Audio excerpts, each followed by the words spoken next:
జై తెలంగాణ. ఈ ప్రభుత్వం కేవలం ప్రజల్ని రైతుల్ని ఇబ్బంది పెట్టడం తప్ప మరొక దృష్టి లేకుండా పనిచేస్తున్నటువంటి సందర్భాన్ని చూస్తున్నాం. ప్రత్యేకించి రైతులకు 50-60 రోజుల నుంచి ఇబ్బంది జరుగుతున్న ముఖ్యమంత్రి గారు వ్యవసాయ శాఖ మీద రివ్యూ చేయకపోవడం అన్న దారుణం. తక్షణమే రివ్యూ చేయాలి. మిగతా కళ్ళల్లో ఉన్నటువంటి వడ్లన్నీ కొనాలి, ఖచ్చితంగా జొన్నలు కొనాలి, పొద్దుతిరుగుడు పువ్వు కొనాలి.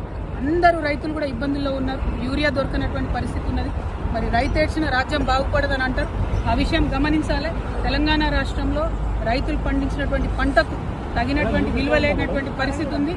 అట్లా కాకుండా రైస్ మిల్లర్లు, స్థానికంగా ఉండే ఆఫీసర్లు, ముఖ్యంగా కలెక్టర్లు మౌఖికంగా ఆదేశాలు ఇస్తా ఉన్నారు. కొన్నటువంటి ప్రతి రైస్ ని కూడా, ప్రతి వరిని కూడా వడ్లను గ్రేడ్ ఏ కాకుండా మరి నాన్ గ్రేడ్ కింద కొంటున్నారు. దానివల్ల రైతులకు అపారమైనటువంటి నష్టం జరుగుతుంది. కాబట్టి అట్లా జరగకుండా మరి నిర్మూలించాలని చెప్పి మేము డిమాండ్ చేస్తున్నాం. జై తెలంగాణ.